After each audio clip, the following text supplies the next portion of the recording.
Lady Aghori మరోసారి సంచలన వ్యాఖ్యలు చేశారు. హిందూ ఆలయాల ఆనవాళ్లు ఉన్న ప్రతి మసీదుని కూల్ చేస్తా అని అఘోరి ప్రకటించేశారు. ప్రభుత్వాలతో నాకు పని లేదు, నా పని నేను చేసుకొని పోతాను. ఆడపిల్ల మీద చేయి వేస్తే అది కోసేస్తా. ధర్మం తర్వాతే ఏదైనా ఎవరైనా. ప్రస్తుతం పశ్చిమ గోదావరి జిల్లా పెరవల్లి మండలం అన్నవరపాడులో ఉన్నారు అఘోరి అఖండ ప్రముఖ రాజేష్ నాథ్ ఆశీస్సుల కోసం తణుకులోని ఆయన ఇంటికి వెళ్లారు అఘోరి. ప్రస్తుతం ఆయన సమక్షంలోనే లేడీ అఘోరి బట్టలు ధరించేశారు, వస్త్రాధారణ చేసుకున్నారు. ఇకపైన ఈ రూపంలోనే లేడీ అఘోరి మనకు కనిపించబోతున్నారు. ఆ తర్వాత ఆవిడ ఒక సంచలనమైన వ్యాఖ్యలు తెరలేపారు. మసీద్ ఏమైనా గనక అటు హిందూ ఆలయాలను గనక పోలి ఉంటే వాటిని కూల్ చేస్తా. గతంలో సనాతన ధర్మం అన్నారు. ఆ తర్వాత ఆడవారిపై అఘాయిత్యాలు అత్యాచారాలు చేసిన వారిని నేను అంతమొందిస్తాను, వారి సంగతి తేలుస్తానన్నారు. ఇప్పుడేమో గోహత్య అన్నారు. ఇప్పుడు లేటెస్ట్గా మసీదులను కూల్చివేస్తా అంటున్నారు. అంటే ఇన్ని రకాల వ్యాఖ్యలు ఏంటి, అసలు ఎందుకు ఈ రకంగా మాట మారుస్తోంది అఘోరి? ఒక అనుమానం కూడా తాజాగా తావిస్తోంది. ఎందుకు రోజుకు అటెన్షన్ డ్రాగ్ చేసే విధంగా తన మాటలు ఉంటున్నాయా? తనకి అన్నీ తెలిసి అవగాహన కొద్దే అటెన్షన్ డ్రాగ్ చేయడం కోసం ఈ రకంగా ప్రయత్నం చేస్తుందా అనే అనుమానాలు కూడా తావిస్తున్నాయి. ఒకసారి ఆ లేడీ అఘోరి ఆర్టీవీతో మాట్లాడారు. వారు ఏం మాట్లాడారో చూద్దాం. సనాతన ధర్మం కోసం తెలుగు రాష్ట్రాలను చుట్టేస్తున్న అఘోరి మరొకసారి పశ్చిమ గోదావరికి వచ్చేశారు. మీరు పశ్చిమ గోదావరి రావడం రెండవసారి. గతంలో పంచారామ క్షేత్రాలను దర్శించుకున్నారు, ఈరోజు పట్టింగలింగ క్షేత్రాన్ని దర్శించుకున్నారు. అంటే ఈ వెస్ట్ గోదావరిపై ఏమైనా ఫోకస్ పెట్టారని వచ్చారు, రెండు తెలుగు రాష్ట్రాలపై పెట్టారు? గురుగారిని కలవడానికి వచ్చారు, రాజేష్నాథ్ గురువు గారిని కలవడానికి వచ్చారు. ఆశీర్వాదంతోనే వస్త్రధారణ చేసుకుందామని వచ్చాను. గురుగారి ఆశీస్సులు కూడా కావాలని, ఇంకా నేను ముందు కఠినమైన చర్యలు తీసుకోబోతున్నాను కాబట్టి గురుగారి ఆశీస్సులు ఎప్పుడు నాకు ఉండాలని నేను వచ్చాను. అంటే కఠినమైన చర్యలు అంటే ఏంటమ్మా? ఏంటి అంటే సనాతన ధర్మం గురించి ఇంకా నా వంతు ఇంకా పోరాటం ఇంకా ఎక్కువ చేయడానికి, ఆడపిల్లలను ముట్టుకోవాలంటే భయం, ఎలా భయపెట్టాలనేది నా సంకల్పంతో నేను ముందుకెళ్తున్నాను. గోహత్యను కూడా ఆపుతాను. సనాతన ధర్మాన్ని కాపాడుకునే బాధ్యత నాకుంది. ఆడపిల్లని ముట్టాలంటే ఎలా భయపెడుతున్నా అంగాలను కూడా కోయబోతున్నాను త్వరలోనే. ఎక్కడెక్కడైతే గుళ్ళల్లో మసీదులు ఉన్నాయో అవి కూడా కూల్చబోతున్నాము. నా వంతు నేను చేయబోతున్నాను. ఇంకా మసీదులు కూడా కూల్చబోతుకోండి. ఇంకా మసీదులు కూడా కూల్చబోతున్నాను. అవును, నా గుళ్ళల్లో ఉన్న ఏదైతే రాజరాజేశ్వరి టెంపుల్లో ఉందో చిన్న దర్గాని, దాన్ని కూడా నేనే స్వయంగా కూల్చబోతున్నాను. దమ్ముంటే ఆపుకోండి. ఇంకా నా ధర్మాన్ని నేను కాపాడుకుంటాను, నా ఆడపిల్లలను నేను కాపాడుకుంటాను, గోహత్యను ఆపుతాను. అంటే తెలంగాణలో మీకు సంబంధించిన కాంట్రవర్సీ ముగిసిందనుకోవచ్చా ప్రభుత్వానికి? మీకు ఇంకా అదే విధంగా ఉంది? నేను ప్రభుత్వాలను ఎవరిని పట్టించుకోను, ఓకేనా? నాకు కావాల్సింది నా ధర్మం గురించే పోరాడతాను. ఈరోజు ఉంటుంది ప్రభుత్వం, రేపు వెళ్ళిపోతుంది. ధర్మం ఎప్పుడు అలాగే ఉంటుంది. నేను ధర్మం గురించి పోరాడుతున్నాను. భవిష్యత్ వచ్చే జనరేషన్కు సనాతన ధర్మం అంటే ఏందో తెలియదు. వాళ్ళకు కూడా తెలియాలంటే మనల్ని మనం కాపాడుకోవాలి. ఆ కాపాడుకునే ప్రయత్నంలో నేనున్నాను. గురువుగారులు కూడా చాలా నన్ను ప్రోత్సహిస్తున్నారు, నీ వంతు పోరాటం చేయమని. అందుకనే గురువుగారి దగ్గరికి వచ్చి ఆశీస్సులు తీసుకున్నాను. అంటే ఎటువంటి హామీ ఇచ్చారు మీకు గురువుగారు? పోరాటం ఎంతవరకైనా చేయండి, మీ వెనకాల మేము ఉన్నామని ఆదేశించారు. అదే పోరాటం నేను కొనసాగిస్తాను. ఇప్పటికొచ్చి ఏమైనా ఇబ్బందికర పరిస్థితులు ఏమైనా ఉన్నాయా? మీకంటే చాలా గుళ్ళకి వెళ్ళారు కదా, ఎక్కడ అడ్డుకోవడం లాంటివి ఏమైనా ఉన్నాయి? అలాంటివి నేను పట్టించుకోను. ఎందుకంటే నేను హిమాలయస్లో తపస్సు చేసిన దానికంటే ఇది నాకు చీమ గుట్టినట్టు కూడా లేదు. ఇలాంటివి అందరికీ వస్తుంటాయి. పెద్ద పెద్ద గురూజీలకు రావచ్చు, పెద్ద పెద్దలకు కూడా రావచ్చు. అంటే విమర్శలు అనేటివి కామన్. అవి పట్టించుకుంటూ పోతుంటే నా కర్తవ్యాన్ని నేను నెరవేర్చుకోలేను. ప్రతి గుడికి వెళ్తున్నారంటే మీకు ఆదరణ అనేది ఎలా లభిస్తుంది? భక్తులు చాలామంది మీకోసం వస్తున్నారు కూడా. అది నేను అదే అంటున్నా కదా, ఆదరణ కంటే అందరం కలిసికట్టుగా సనాతన ధర్మాన్ని కాపాడుకుందాం. నా దగ్గరికి రాకపోయినా పర్లేదు, కానీ మీ ఇంట్లో మీరు మాత్రం సనాతన ధర్మాన్ని కాపాడుకుంటే చాలు, ఆడపిల్లని కాపాడుకుంటే చాలు. అంటే రాజేష్ నాథ్ కూడా అదే అన్నారు, ఒక్కరిగా మొత్తం తెలుగు రాష్ట్రాల్లో సనాతన ధర్మం కోసం మీరు పోరాడుతున్నారని కూడా అతను మిమ్మల్ని రాత్రి గుర్తించిన పరిస్థితి కూడా ఉంది. మీకు ఎలా అనిపిస్తుంది? గురుగారి ఆశీస్సులు ఇంకా ఉండడం వల్లనే ఇంకా ముందడుగు వేస్తున్నాను. ఎట్టి పరిస్థితుల్లో నా వంతు పోరాటంలో నా గురువుగారు ఎప్పుడు నాకు తోడుంటారని చెప్పారు. నేను ఇంకా పెద్ద ఎత్తున పోరాటం కూడా చేయబోతున్నాను. చట్టం వేరు, ధర్మం వేరు అని మొన్న అన్నారు. అంటే ఈ చట్టాలు మారాలంటారా, లేకపోతే ఆ చట్టాన్ని పట్టించుకోకుండా మీరు ముందుకు వెళ్ళాలి? అయితే నేను పట్టించుకోను. నేను చట్టాన్ని, నాకు నా ధర్మం కావాలి. ఒక ఆడపిల్లని మానబంధం చేసిన వాళ్ళని జైలు వేసి 3 పూటలు భోజనం పెట్టి ఇంకో మానబంధం చేయడానికి పంపిస్తున్నారు తప్ప ఏం శిక్షిస్తున్నారు? జైలు అనేది ఒక మనిషి ఇంకా మొరుటుగా తయారవ్వడానికే తప్ప 10 మర్డర్లు చేసిన వాళ్ళకి భయపడతారు. నాకు కాదు భయపడేది. నన్ను ఎవరు చూసి భయపడరు. 10 మర్డర్లు చేసిన వాళ్ళు మీ దగ్గరికి వస్తే మీరు భయపడరా? అమ్మో నన్ను ఎక్కడ మర్డర్ చేస్తారు? వాళ్ళని కదా మీరు ప్రోత్సహిస్తున్నారు.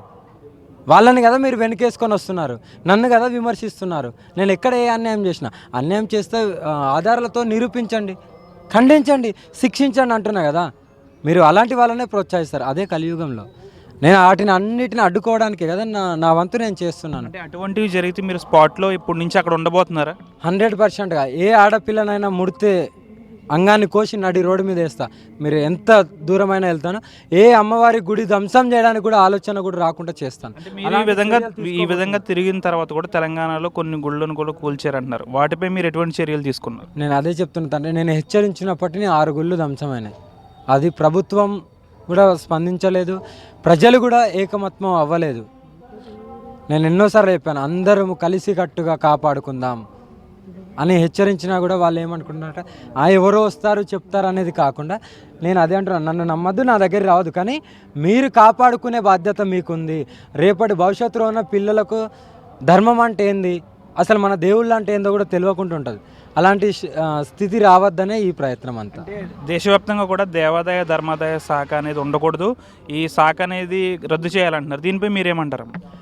అలాంటి ఏం లేదు, దేవాదాయ శాఖదాయ అలాంటి నాకు సంబంధం లేదు. నాకు ఒకటే, నా సనాతన ధర్మాన్ని కాపాడుకోవాలి, అఘోరి తత్వాన్ని నిలబెట్టుకోవాలి, నాగసాధు తత్వాన్ని నిలబెట్టుకోవాలి.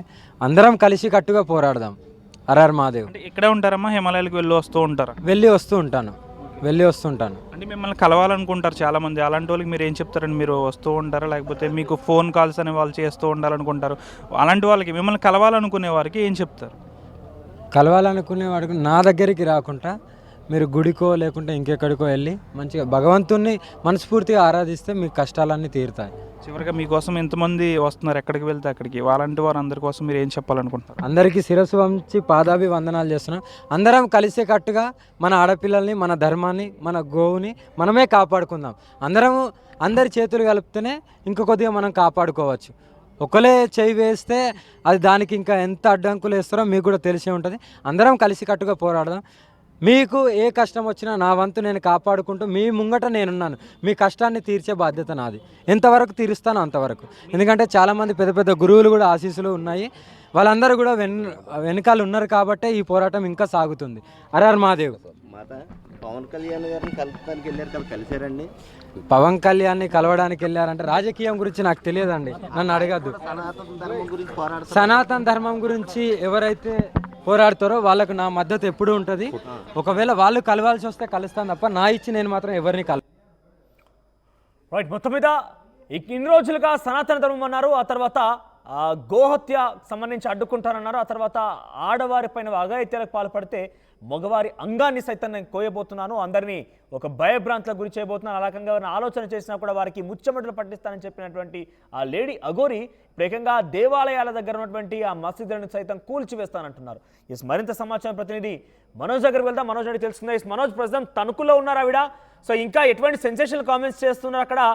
వస్త్రాధరణ చేసుకున్నారు, ఒక రకంగా తనలో మార్పు, ఆ రూపంలో అయితే మార్పు కనిపించింది. కొంత వివస్త్రంగా ఉన్న ఆవిడ కాస్త వస్త్రాలు ధరించారు, ఓకే. కానీ తదుపరి తన మాటలు చూస్తే మరొకసారి భయభ్రాంతులకు గురి చేసే విధంగా, రెచ్చగొట్టే విధంగా ఉన్నాయి.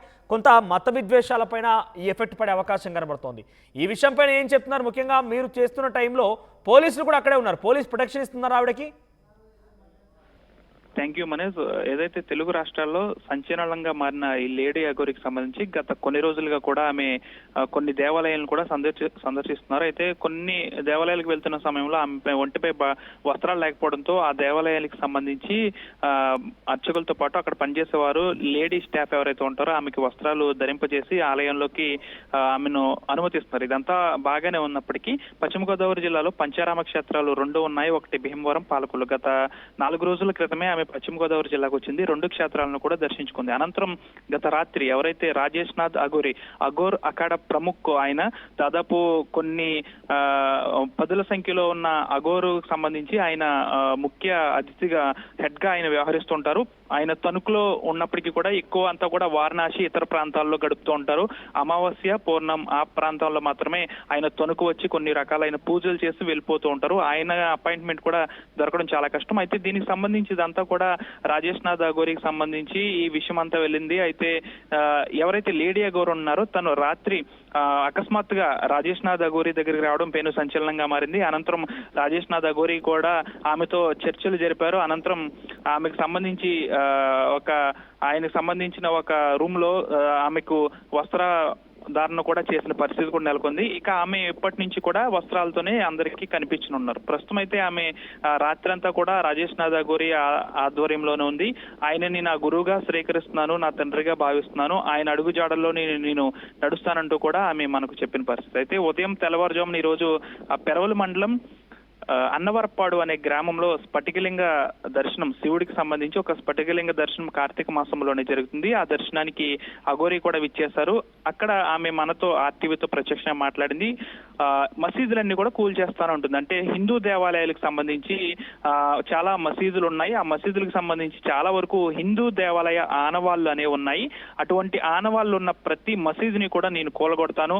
నాకు చట్టంతో పని లేదు, నాకు కేవలం ధర్మంతోనే పని. ఆ మసీదులన్నీ కూలగొడతాను. అంతేకాకుండా వేములవాడ ఆ దర్గాను కూడా నేను కూల్చివేస్తానంటుంది. అంతేకాకుండా ఎక్కడైతే హైదరాబాద్ లో గుడులు కూల్చారో 6 గుడులు దీనికి సంబంధించి దోషులను ఎప్పుడైతే పట్టుకుంటారో అప్పుడే నా పోరాటం ఆగుతుంది. అప్పటి వరకు కూడా నేను ఈ విధంగానే పోరాటం చేస్తానంటూ కూడా ఆమె చెప్పిన పరిస్థితి. సనాతన ధర్మం కోసమే నేను పోరాడతానంటుంది. అంతేకాకుండా ఆడపిల్ల జోలికి వస్తే, తెలుగు రాష్ట్రాల్లో ఆడపిల్ల జోలికి వస్తే నేను వారి అంగాన్ని కోసి అక్కడ నేనే శిక్షిస్తాను. దానికి అదే శిక్ష.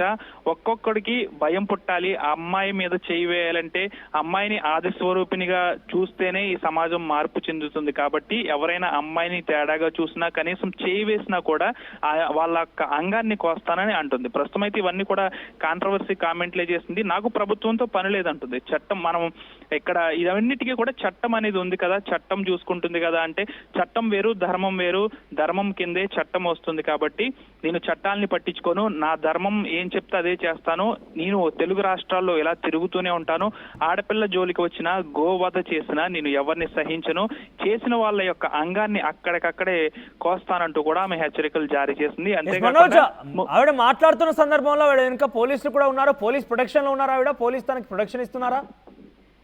తప్పనిసరిగా. అంటే ఆమె తెలుగు రాష్ట్రాల్లో ఇప్పుడు పెను సంచలనంగా మారింది కాబట్టి ఆమె యొక్క కదలికలు, ఆమె ప్రస్తుతం గత రాత్రి తణుకులో ఉంది కాబట్టి ఇంటెలిజెన్స్ రిపోర్ట్ ప్రకారం ఇంటెలిజెన్స్ వాళ్ళు కూడా ఆమెను ఫాలో అవుతున్నారు. ఆమె ఎక్కడికి వెళ్తుంది, ఆమె కదలికలు ఏంటి, అక్కడ ఉండాల్సిన ప్రొటెక్షన్ కి సంబంధించి పోలీస్ శాఖ కూడా ఆ విధంగానే వెళ్తుంది. అంటే గత రాత్రి తణుకులో ఆమె ఉంది. ఉదయం తెల్లవారుజామునే అన్నవరపాడు అనే ఒక విలేజ్ వచ్చింది. అక్కడి నుంచి ఆ బోర్డర్ పరిధిలో ఉన్న పోలీసులు కూడా అక్కడికి వస్తున్నారు. అంతేకాకుండా ఇంటెలిజెన్స్ వాళ్ళు కూడా ఈమెపై కాస్త కన్నేశారని చెప్పాలి. ఇంటెలిజెన్స్ వాళ్ళు కూడా ఫోన్లు చేసి ఆమె యొక్క కదలికలను అడిగి తెలుసుకుంటున్నారు. ఉదయం ఆ దర్శనం అయిన తర్వాత ప్రస్తుతం ఖమ్మం పర్యటన నాది ఉంది. ఖమ్మం వెళ్తాను, అనంతరం సికింద్రాబాద్ లాంటి ప్రాంతాలకు వెళ్తాను, వేములవాడ కూడా వెళ్తానంటుంది. ప్రస్తుతం అయితే ఆమె ఖమ్మం కూడా వెళ్తుంది. ప్రస్తుతానికైతే ఖమ్మం ఆన్ ది వేలో ఉన్నట్టు మనకు సమాచారం. పోలీస్ ప్రొటెక్షన్ కూడా ఆమెకు ఉంటుంది. ఆమె కదలికలను బట్టి ఇంటెలిజెన్స్ వాళ్ళు ఎక్కడికెక్కడ ఆమె ఎక్కడికి వెళ్తుంది, ఏ బోర్డర్ దాటుతుంది, ఏ గ్రామాలు వెళ్తుంది, అదంతా కూడా చూసుకుని ఆయా పరిధిలో పోలీసు వారందరూ కూడా ఆమెకు ప్రొటెక్షన్ కల్పిస్తున్నారు.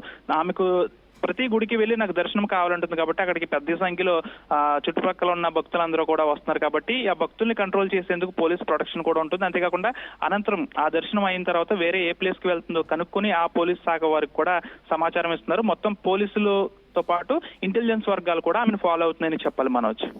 రైట్ మనోజ్. సో మొత్తం మీద లేడీ అఘోరి మరొక సంచలనమైనటువంటి వ్యాఖ్య చేశారు.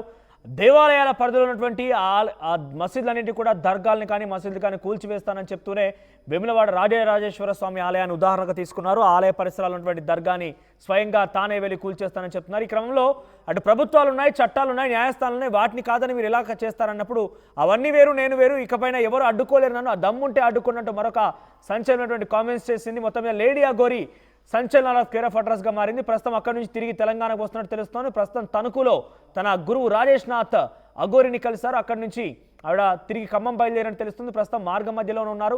సో ఇంకా ఎక్కడెక్కడ ఆగుతారు ఆవిడ, ఎటువంటి సంచలనాల కేర్ ఆఫ్ అడ్రస్గా కాబోతున్నటువంటి హైటెన్షన్ క్రియేట్ చేయబోతున్నారు. ప్రస్తుతం తన వ్యాఖ్యలు చూస్తే డెఫినెట్గా మతాలకు సంబంధించి విద్వేషాలు రెట్టగొట్టే అవకాశం కనబడుతోంది. మతాలకు సంబంధించి వివాదాలు తలెత్తే అవకాశం అయితే కనబడుతోంది.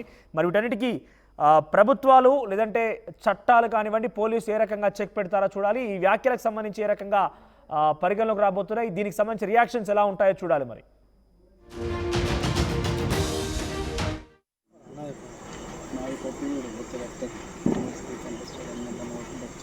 కేసీఆర్ నేను దండం పెడతాను నాకు కేసీఆర్.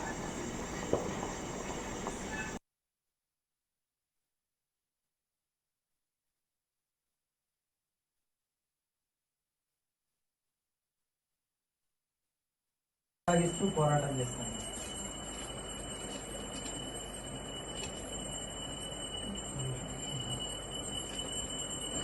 మొదలు